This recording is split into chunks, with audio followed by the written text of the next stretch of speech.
Well, ladies and gentlemen, welcome back to Boss Economics World, the only show that takes the dismal science of economics and turns it into a full-blown tragicomedy.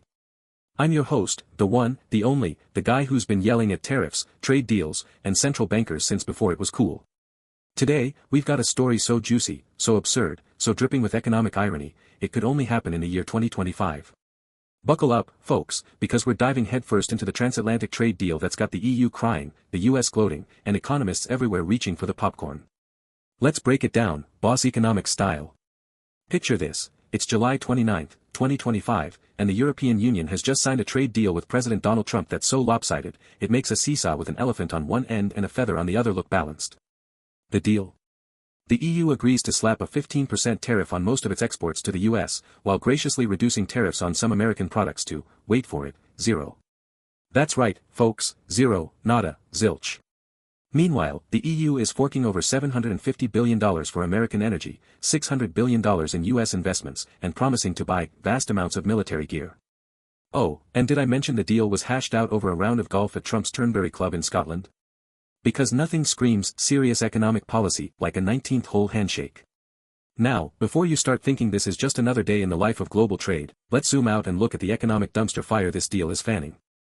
Because, folks, this isn't just about tariffs or trade balances, it's a masterclass in economic coercion, geopolitical power plays, and the slow-motion car crash of globalization.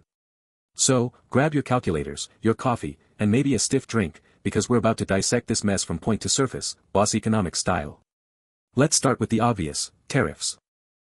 Tariffs, the economic equivalent of a toddler throwing a tantrum in a candy store, except the candy store is the global economy, and the toddler is a former reality TV star turned president. Under this deal, the EU is swallowing a 15% tariff on most of its exports to the US. Now, for the uninitiated, a tariff is just a fancy tax on imports, designed to make foreign goods more expensive and protect domestic industries. Sounds simple, right? Wrong. Because in the real world, tariffs are a double-edged sword, and this one's got a blade sharp enough to slice through the heart of the EU's export-driven economies. Take Germany, for example. In 2024, Germany exported $34.9 billion worth of shiny new cars and auto parts to the US. That's BMWs, Mercedes, Volkswagens, the kind of cars that make American soccer moms and Wall Street execs alike feel like they've made it in life. But now, thanks to this 15% tariff, those cars just got a whole lot pricier for American consumers. And who pays the price? Not just the German automakers, but American buyers too. Higher prices, lower sales, and a whole lot of economic pain. Oh, and let's not forget the ripple effects. German Chancellor Friedrich Merz was practically doing cartwheels of relief because Trump originally threatened a 50% tariff. 50%. That's not a tariff, folks, that's a declaration of economic war. But wait, there's more. According to Bloomberg Economics, without this deal, the average U.S. tariff rate would have jumped to 18% on August 1, 2025, up from 13.5%. With the deal, it's only 16%. Oh, what a bargain. Meanwhile, the EU's average tariff rate on U.S. goods was a measly 1% before this whole fiasco started. So, let's recap, the EU went from paying almost nothing to eating a 15% tariff sandwich, while the U.S. gets to sell its goods tariff-free in Europe. If this were a boxing match, the EU just got knocked out in the first round, and Trump's doing a victory lap around the ring.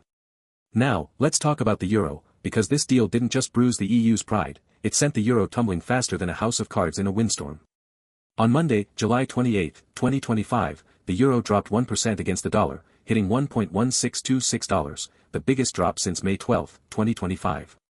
For those of you keeping score at home, that makes the euro the worst performing major currency in the world right now. Ouch. Poor euro, what did it ever do to deserve this? Well, folks, currency values are like the popularity contest of the global economy, and right now, the dollar is the prom king, while the euro is stuck in the corner, sipping punch alone. Why?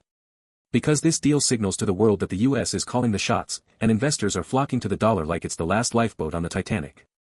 A weaker euro means European exports should become cheaper, which could help offset some of the tariff pain, but it also means higher import costs for Europeans, especially for things like energy and tech, two areas where the EU is already shelling out billions to the US under this deal. And let's not forget inflation, folks. The European Central Bank is already wrestling with inflation rates hovering around 3.5% in 2025, according to the latest OECD projections. A weaker euro only pours fuel on that fire, making imported goods pricier and squeezing European consumers even more. So, while Ursula von der Leyen is out there touting stability and predictability, the average European is wondering how they're going to afford their next croissant. Stability, my foot. But folks, this deal isn't just about tariffs and currencies, it's about power, pure and simple. And right now, the US is flexing its economic muscles like a bodybuilder on steroids, while the EU is left looking like the kid who got picked last for dodgeball. French Minister Benjamin Haddad hit the nail on the head when he said, "The free trade that has brought shared prosperity to both sides of the Atlantic since the end of the Second World War is now rejected by the United States, which is choosing economic coercion in complete disregard for WTO rules." Boom. Mic drop.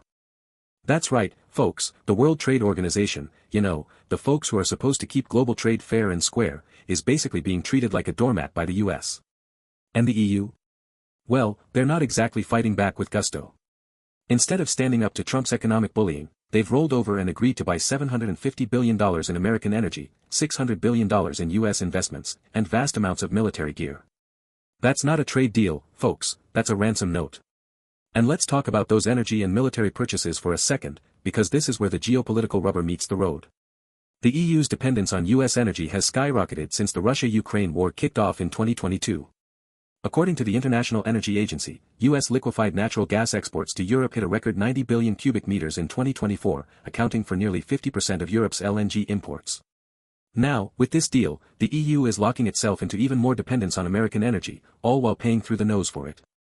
And don't even get me started on the military gear. Germany's IFO Institute President Clemens Fuest called this deal a humiliation and said Europe needs to reduce their military and technological dependence on the US. But instead, they're doubling down. It's like watching a bad rom-com where the EU keeps going back to its toxic ex, the US, even though everyone knows it's a terrible idea. Now, let's zoom in on the real victims of this deal, Europe's industries, especially Germany's auto sector. Wolfgang Niedermark from Germany's BDI Industry Federation called this deal an inadequate compromise that sends a disastrous signal to economies on both sides of the Atlantic. And he's not wrong, folks. A 15% tariff on German cars might not sound like much, but in an industry with razor-thin profit margins, it's a gut punch. According to a 2025 report from McKinsey, the European auto industry is already grappling with a perfect storm of challenges: rising production costs, the shift to electric vehicles, and competition from Chinese manufacturers like BYD, which just overtook Tesla as the world's top EV maker in Q2 2025, per Bloomberg data. So, let's get this straight, German automakers are getting hit with tariffs in the US, their biggest export market, while Chinese EVs are flooding Europe with cheaper, tariff-free alternatives. And what's the EU doing about it? Oh, just agreeing to buy more American stuff, of course. It's like watching a sinking ship where the captain decides the best solution is to drill more holes in the hull. And don't forget Slovakia, folks, its car industry accounts for 10% of GDP, with plants from VW, Stellantis, Kia, and Jaguar Land Rover. A 15% tariff might be a good negotiation result, as Slovak PM Robert Fico put it, but the devil's in the details, and those details are looking pretty devilish for Europe's auto workers. Finally, folks, let's step back and look at the big picture, because this deal isn't just about the EU and the US, it's about the future of globalization itself. For decades, the world economy has been built on the idea of free trade, open markets, and mutual prosperity. But now, with the US embracing economic nationalism and the EU playing the role of reluctant doormat, we're witnessing the slow, painful death of that dream. According to the World Bank, global trade as a share of GDP has been declining since its peak in 2008, falling from 61% to 52% by 2024. And deals like this? They're only accelerating the trend. So, what's next, folks? Are we headed for a world of economic blocs, where the US, China, and the EU each retreat into their own corners, throwing tariffs and sanctions at each other like confetti at a wedding? Or will the EU finally grow a spine, as French PM François Bayrou put it, and stop opting for submission? One thing's for sure, the transatlantic alliance, once a beacon of shared values and economic cooperation, is looking more like a one-sided beatdown. And if you're an ordinary consumer or a finance pro watching this, you'd better start bracing for higher prices, weaker currencies, and a whole lot of economic uncertainty. So, there you have it, folks, the transatlantic trade deal of 2025, a masterclass in economic absurdity, geopolitical bullying, and the art of losing gracefully. From tariffs to currencies, industries to geopolitics, this deal is a textbook example of how not to do trade policy. And if there's one takeaway from all this, it's that in the game of global economics, power matters more than principles, and right now, the US is holding all the cards. But hey, at least Ursula von der Leyen got a nice golf game out of it, right? That's all for today, folks. If you liked this episode, smash that like button, subscribe, and ring the bell, because here at Boss Economics World, we'll keep calling out the economic madness, one tariff tantrum at a time. Until next time, stay savvy, stay skeptical, and remember, in the world of economics, the only thing more inflated than the numbers is the egos. See ya.